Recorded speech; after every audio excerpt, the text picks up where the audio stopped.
Class 10 science की video में आज हम बात करने वाले हैं एक इम्पॉर्टेंट टॉपिक जो कि है बेसिकली विद्युत परिपथ। देखिए, यदि आप विद्युत परिपथ नाम का टॉपिक अच्छे से समझ जाते हैं तो इसके बाद का जो भी टॉपिक है उन्हें भी समझना आपके लिए बहुत ही आसान होगा। तो चलिए शुरू करते हैं। देखिए, सबसे पहले समझते हैं हम विद्युत परिपथ होता क्या है। देखिए, विद्युत परिपथ को समझने से पहले आपको एक बात समझना पड़ेगा, जो आपकी बेसिकली क्या होती है, विद्युत धारा होती है, जिसे हम क्या बोलते हैं, बेसिकली इलेक्ट्रिक करंट बोलते हैं। तो जो आपकी विद्युत धारा होती है वो हमेशा एक बंद रास्ते, जहां बंद रास्ता होता है वहीं पर प्रवाहित होती है। मैं एक सपोज एग्जांपल ले लेता हूं। मैं एक इस प्रकार का आपका एक परिपथ ले लेता हूं। ये बेसिकली क्या है, आपका एक परिपथ है। ये क्या है, आपका बल्ब है बल्ब। अब इस बल्ब में से धारा प्रवाहित होगी या नहीं होगी, ये इस बात पर निर्भर करता है कि जो आपने ये जो परिपथ बनाया है, बेसिकली इसे क्या कहते हैं, परिपथ। हाँ, अभी मैं समझा रहा हूं, इसे मान लीजिए आपका परिपथ है। परिपथ क्या होता है, टॉपिक वही है, विद्युत परिपथ, टॉपिक वही है। तो विद्युत परिपथ को समझाने से पहले आपको एक बात समझना होगा, और उस बात को समझने के लिए आपको ये बात माननी पड़ेगी कि ये आपका एक परिपथ है। यदि परिपथ नहीं मान सकते हो तो इसे क्या मान लीजिए, एक रास्ता है। बेसिकली क्या है, एक रास्ता है। ये आपका एक क्या है, रास्ता है। अब इस रास्ते से विद्युत धारा तभी प्रवाहित होगी, इस रास्ते से विद्युत धारा तभी प्रवाहित होगी जब आपका यह रास्ता पूरी तरह बंद हो। क्या हो, आपका यह रास्ता पूरी तरह बंद हो। तो देखिए, यदि विद्युत धारा यहां से बहना स्टार्ट करती है, यहां से बहना स्टार्ट करती है, यहां से बहना स्टार्ट करती है, यहां से बहना स्टार्ट करती है, तो क्या वो वापस यहां पर आ पाएगी? आपका आंसर होगा नहीं। क्यों नहीं आ पाएगी? क्योंकि बीच में देखिए रास्ता बंद नहीं है, रास्ता खुला हुआ है। और यदि आपका रास्ता खुला हुआ है तो विद्युत धारा प्रवाहित नहीं होगी। मतलब यहां पर विद्युत धारा प्रवाहित नहीं होगी, यहां पर विद्युत धारा प्रवाहित नहीं होगी। लेकिन यदि मैं क्या कर लूं, इसे बेसिकली बंद कर दूं। बंद करने के लिए हम बेसिकली इस प्रकार से बिंदु लगा देते हैं। अब यदि विद्युत धारा यहां से निकलती है तो यहां से बहती हुई अब वो यहां से पार होकर यहां पर पहुंच जाएगी, क्योंकि अभी रास्ता आपका बंद है। हमेशा याद रखना, विद्युत धारा केवल बंद पाथ, बंद पथ, बंद रास्ते में ही प्रवाहित हो सकती, कभी भी वो खुले रास्ते में प्रवाहित नहीं हो सकती। और एक बात है कि जो विद्युत धारा होती है वो एक ऐसे रास्ते को बेसिकली फॉलो करती है, ऐसे रास्ते में प्रवाहित होती है जो कि बेसिकली सतत होता है, लगातार होता है। बेसिकली क्या होता है, सतत होता है, लगातार होता है, ऐसे रास्ते को फॉलो करती है। तो बात समझ में आई? विद्युत धारा जो रहती है वो हमेशा एक सतत और एक बंद पथ में ही प्रवाहित होती है। किसमें प्रवाहित होती है? एक सतत और एक बंद पथ में ही प्रवाहित होती है। तो विद्युत धारा के सतत तथा बंद पथ को ही विद्युत परिपथ कहते हैं। तो बात समझ में आई आपका, विद्युत परिपथ क्या होता है? विद्युत धारा जो होती है वो हमेशा एक बंद पथ में ही प्रवाहित होती है। जब मैंने इसे खुला रखा था तो क्या ये आपका बंद पथ था? बिल्कुल नहीं था, इसलिए आपकी धारा प्रवाहित नहीं हो रही थी। लेकिन जैसे मैंने डॉट लगा के इस पूरे पथ को बंद कर दिया तो अब विद्युत धारा यहां में से प्रवाहित हो जाएगी और आपका बल्ब भी बेसिकली जलने लग जाएगा। बात समझ में आई? तो विद्युत धारा हमेशा एक बंद पथ में प्रवाहित होती है, विद्युत धारा एक सतत पथ में प्रवाहित होती है। अब बात आती है सतत। सतत का मतलब क्या होता है? देखिए, सतत मैं लिख के बताता हूं। इस सतत का मतलब होता है लगातार, बेसिकली। अब देखो, जब ये आपका बंद था, मतलब जब ये आपका नहीं था, मतलब कि ये पथ आपका खुला हुआ था, हाँ, तो बताओ क्या यहाँ पर लगातार रास्ता था? देखो, यहां से यहां तक लगातार है,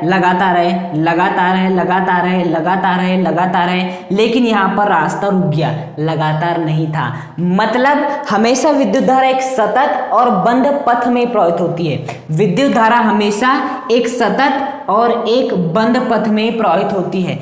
सीधा सिंपल मैं समझाता हूं, ये आपका एक डब्बा मान लेते हैं। इस डब्बे में से विद्युत धारा प्रवाहित हो जाएगी। लेकिन यदि इस प्रकार से आपका पथ हुआ तो विद्युत धारा प्रवाहित नहीं हो पाएगी। क्यों? क्योंकि अब ये बंद पथ नहीं रहा, अब ये कैसा हो गया है, बेसिकली खुला पथ हो गया है। हाँ, तो बेसिकली यदि कोई आपसे विद्युत परिपथ पूछता है तो इसका अर्थ ये होता है बंद पथ।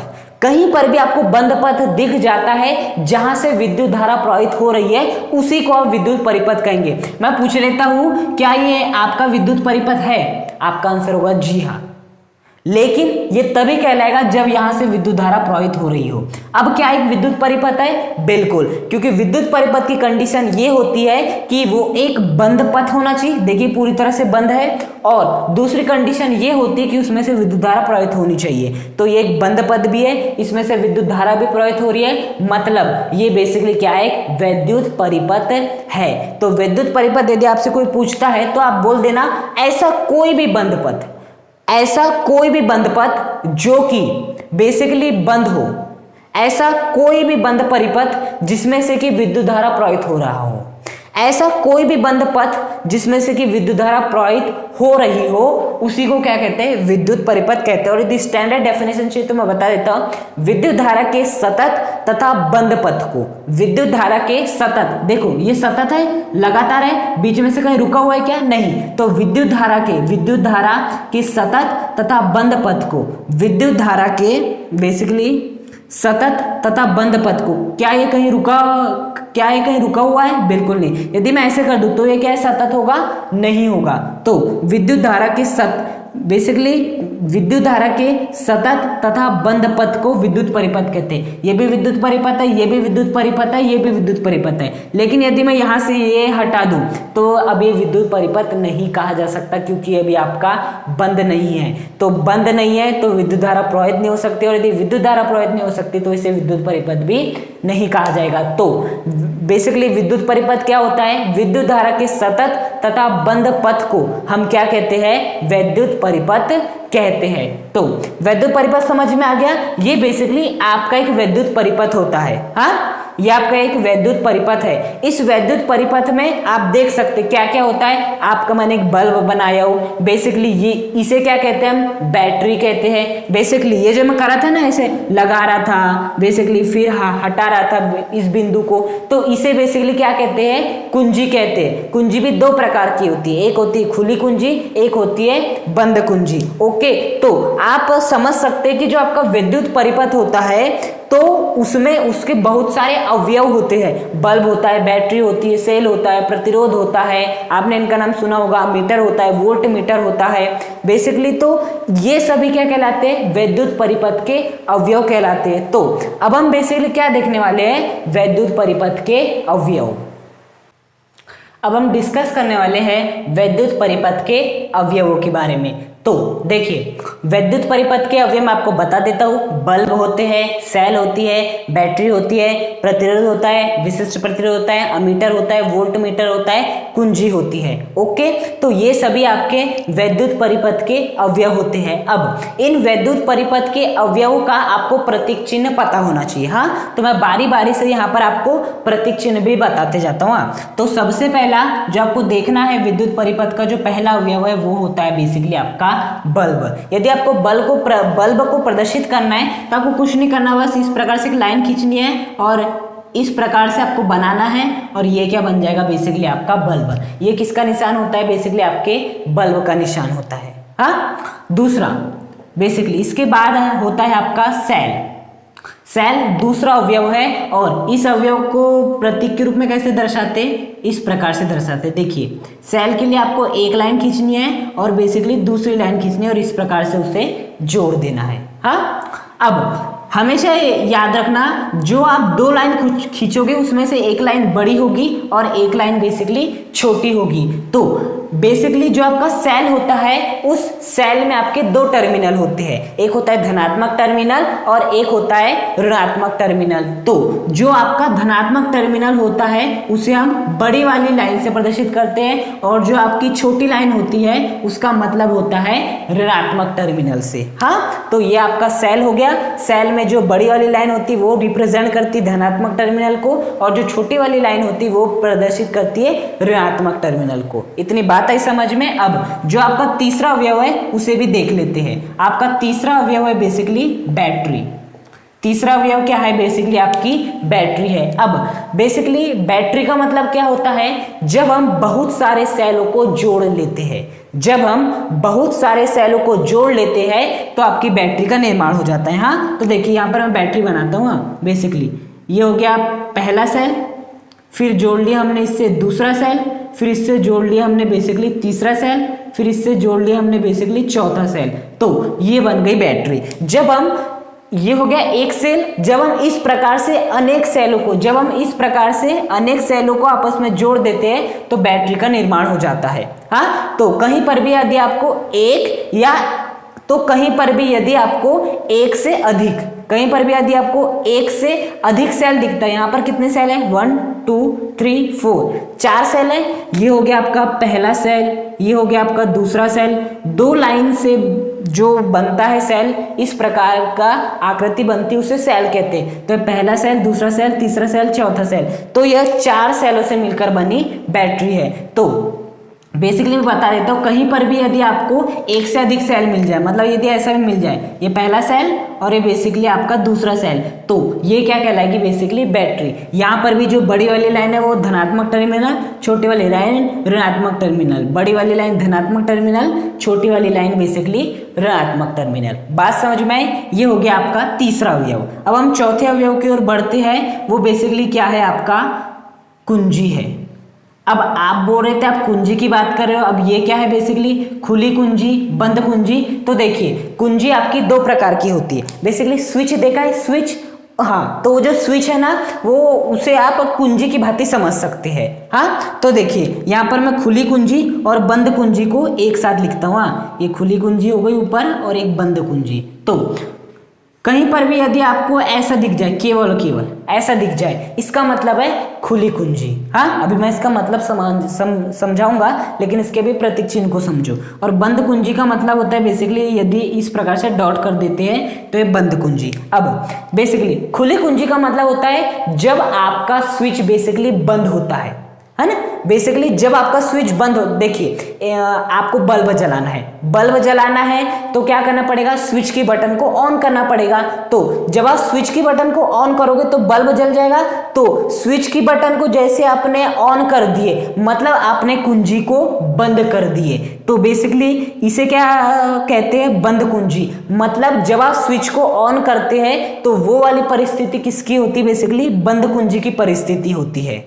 हाँ, और यदि बल्ब का प्रकाश का काम हो गया तो आपको बल्ब को बंद करना है, तो आप स्विच को क्या कर देते हो, ऑफ कर देते हो। अब स्विच को ऑफ करने का मतलब ये होता है कि आपने कुंजी को खोल दिया है। मतलब स्विच यदि आपने ऑफ कर दिया है, बल्ब आपको प्रकाश नहीं दे रहा है, इसका मतलब जो आपका स्विच है वो बेसिकली खुली कुंजी वाली स्थिति में है।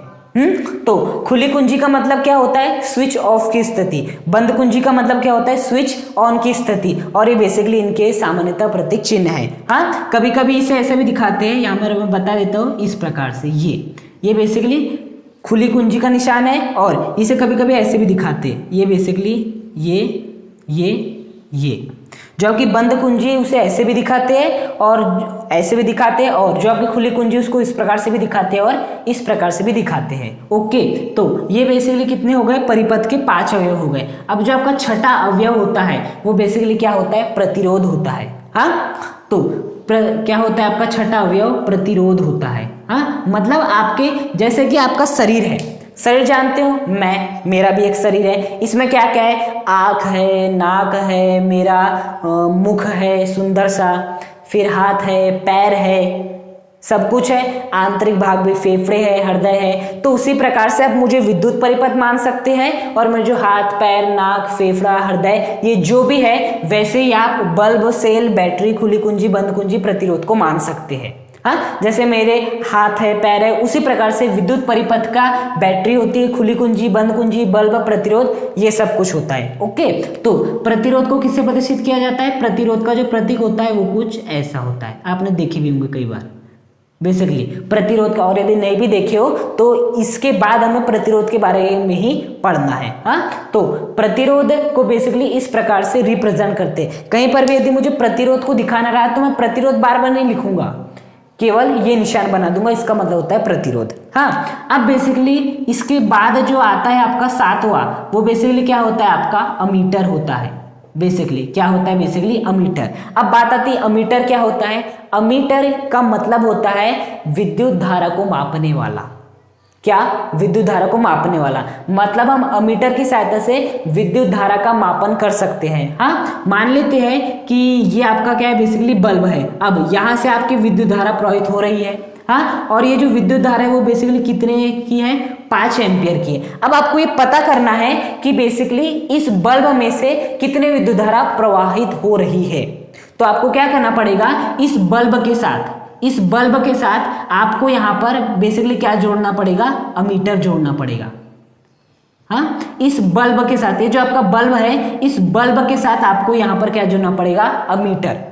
हाँ, तो अमीटर ही आपको बता देगा कि विद्युत धारा कितनी प्रवाहित हो रही है, 5 एम्पीयर की विद्युत धारा प्रवाहित हो रही है। अर्थात हम विद्युत धारा के मापन के लिए किसका उपयोग करते हैं, अमीटर यंत्र का। एग्जाम में पूछा भी जाता है विद्युत धारा के मापन करने के लिए किस यंत्र का उपयोग किया जाता है, तो लिखना बेसिकली अमीटर। और अमीटर को जोड़ा कैसे जाता है, जिसमें से भी आपको विद्युत धारा का मान ज्ञात करना है, इस बल्ब में से विद्युत धारा का मान ज्ञात करना था हमें, तो हमने क्या किए, इसके साथ ही अमीटर को जोड़े, इसके साथ ही अमीटर को जोड़े, हमेशा याद रखना। हाँ, तो अमीटर का उपयोग विद्युत धारा के मापन के लिए करते हैं। अब हम बेसिकली इसके प्रतीक की बात करें तो इसका प्रतीक बहुत आसान होता है। आपको इस प्रकार से गोला बनाना रहता है ये, और यहाँ पे आपको ए लिख देना रहता है, ए स्टैंड्स टू अमीटर। ये अमीटर में भी एक धनात्मक टर्मिनल होता है और बेसिकली आपका एक ऋणात्मक टर्मिनल होता है। क्या होता है, बेसिकली एक धनात्मक टर्मिनल होता है और एक ऋणात्मक टर्मिनल होता है बेसिकली अमीटर का। बात समझ में आई। अब बेसिकली अब हम देख लेते हैं आपका 8वां परिपथ का अवयव, जो कि है बेसिकली आपका वोल्टमीटर। बेसिकली क्या है आपका वोल्टमीटर। अब बात आती है वोल्टमीटर क्या होता है। देखिए, वोल्टमीटर जिस प्रकार से अमीटर का उपयोग विद्युत धारा के मापन के लिए करते हैं, उसी प्रकार से वोल्टमीटर का उपयोग हम विभवांतर के मापन के लिए करते हैं। किसके मापन के लिए करते हैं, विभवांतर के मापन के लिए करते हैं। सपोज मैं आप मान लेता हूं कि ये आपका क्या है, बेसिकली एक बल्ब है। बेसिकली क्या मान लेते हैं, मैं यहाँ पर एक अच्छा सा आपका बल्ब बना लेता हूँ। ये आपका क्या है, बेसिकली बल्ब है। अब इस बल्ब में से हमें पता है कि आई धारा प्रवाहित हो रही है। अब आई का मान 5 हो सकता है, 6 हो सकता है, 6 एम्पियर, 5 एम्पियर, 7 एम्पियर, कुछ भी हो सकता है। हाँ, अब मुझे ये देखना है कि ये जो आपका बल्ब है जो कि जल रहा है, इसके सिरों के मध्य, इसका एक सिरा हो गया ये, इसका एक सिरा होगा ये, तो इसके इस बल्ब के सिरों के मध्य विभवांतर कितना है। ये जो आपका बल्ब है, इस बल्ब के ये जो 2 सिरे हैं, इस सिरों के मध्य विभवांतर कितना है, तो मुझे बेसिकली किसका उपयोग करना पड़ेगा, वोल्टमीटर का उपयोग करना होगा। तो वोल्टमीटर का उपयोग हम क्यों करते हैं, वोल्टमीटर का उपयोग हम करते हैं किसी के भी सिरों के मध्य विभवांतर का मापन करने के लिए। यदि किसी के सिरों के मध्य आपको विभवांतर का मान ज्ञात करना है, किसी एक विद्युत उपकरण, बल्ब विद्युत उपकरण है, तो किसी विद्युत उपकरण के सिरों के मध्य यदि मुझे विभवांतर का मापन करना है, तो मैं किसका उपयोग करूंगा, बेसिकली वोल्टमीटर का उपयोग करूंगा। हाँ, तो अब बात आती है वोल्टमीटर को प्रदर्शित कैसे करते हैं, वो भी बता दीजिए। तो देखिए, सिंपल है इसका बहुत। इसी प्रकार से गोला बनाइए, यहाँ पर V लिख दीजिए, और बेसिकली जैसे अमीटर का धनात्मक टर्मिनल ऋणात्मक टर्मिनल होता है, उसी प्रकार से वोल्टमीटर का भी धनात्मक टर्मिनल होता है और आपका बेसिकली क्या होता है, ऋणात्मक टर्मिनल होता है। तो बेसिकली ये क्या हो गए, आपके वैद्युत परिपथ के अवयव हो गए। क्या हो गए, बेसिकली ये आपके वैद्युत परिपथ के अवयव हो गए। हाँ, तो सबसे पहला अवयव बल्ब है, बेसिकली इस प्रकार से रिप्रेजेंट करना है। फिर सेल, इस प्रकार से बैटरी को 2 या 2 से अधिक सेलों को जोड़ना है। फिर खुली कुंजी, या तो ऐसे दिखाइए या ऐसे दिखाइए। बंद कुंजी, या तो ऐसे दिखाइए या ऐसे दिखाइए। प्रतिरोध, बेसिकली ये अमीटर, और ये बेसिकली क्या हो जाएगा आपका वोल्टमीटर।